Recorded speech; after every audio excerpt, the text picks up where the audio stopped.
Hello, fifth grade. Today is Friday, November 6th. And the first thing I want to show you is we have this page pulled up. It's in your HMH assignments. And make sure that you are checking and starting to read your leveled readers, Sundials, Swamp Explorer. The Martian Tales is a chapter book, so you may want to I think I'm actually going to push the due date back on this. I'm nervous that people haven't started yet, so right now it's due on Friday next week, but I might add a couple days. I'll let you know in the videos next week. And so make sure that you are keeping those in the back of your mind and continuing to work on your own there. If you are not here, if you are a student who's not here, I plan to read with you on Tuesday next week. Don't let me forget it. And the other homework you have is to read something good every day and waggle for 10 minutes today for a total of 40. Remember, you can get extra credit this week, up to 50 extra minutes, and you can get up to 50 extra minutes next week. And then after that, your extra credit opportunity is gone. So use it while you can. Make sure you took your spelling test today and have turned in your cursive spelling words. And then we're just into the fun stuff. So I'm going to blow my screen up here and talk to you first about our notes. So yesterday I shared my notes with the people who were gone.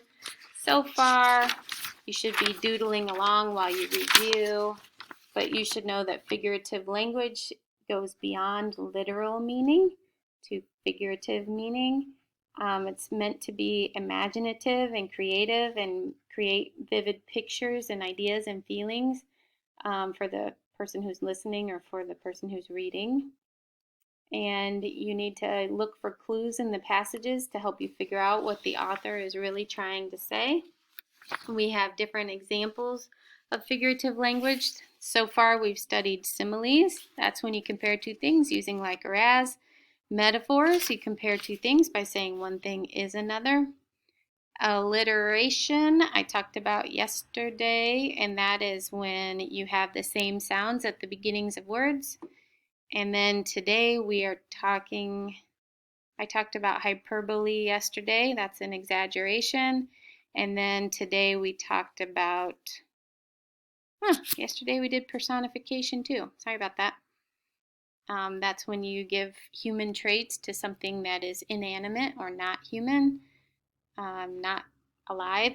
And then today, finally, I must be really excited about it, we talked about onomatopoeia. So our notes for today look like this. Go ahead and get your packet out if you haven't yet. It says onomatopoeia. Practice saying that big word. It's weird, I know. Onomatopoeia is the use of words that sound like their meaning. They mimic sounds. So in the two examples that they gave, we put boxes around the onomatopoeia. The loud boom, the loud boom of the fireworks scared the dog. Boom is actually a sound word. And then the bird's tweets outside my window woke me up. Tweets is a sound word. And we wrote some more examples. Sizzle, hiss, click, whistle, zap, bark or woof, tap, buzz. Those are all words that when you say the word, it sounds like the noise it makes. We also put some more up on the chalkboard behind me. We have, you can come in.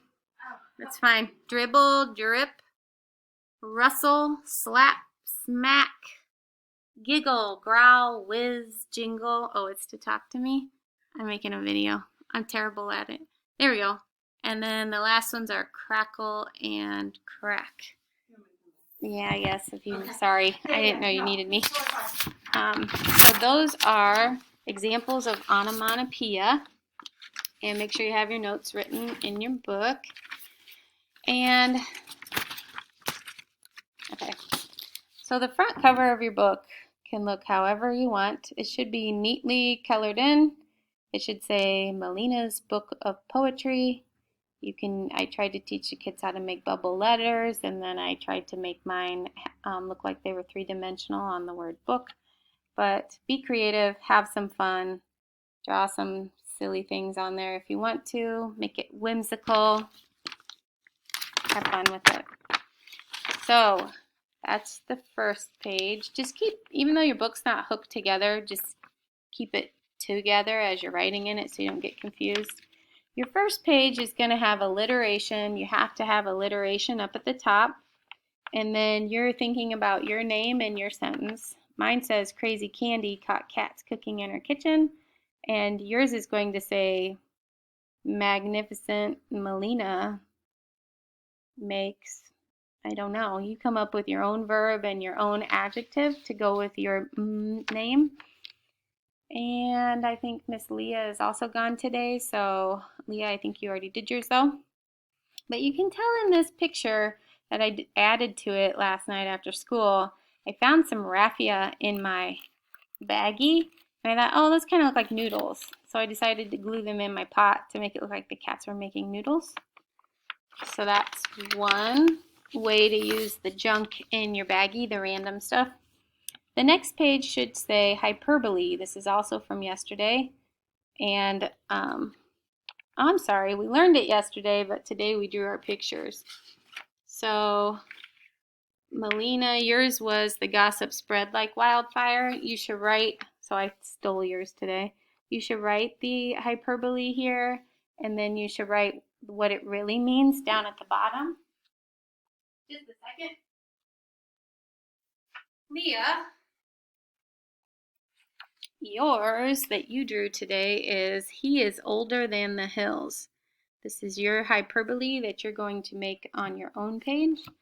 And so what you do is write the hyperbole at the top, write what it really means down here, and if you don't know, ask your parents to help you. And then in the middle, you draw a picture of what it literally says. So gossip, I know, is people talking, and if I say the gossip spread like wildfire, it would mean that there was actually fire coming out of people's mouths and spreading around when they tell the secret to other people. So if somebody is older than the hills, you're going to draw the literal meaning of that, like a silly picture, what that might look like. So let's see. Now my book's all boogered up. See if I can fix it. There we go.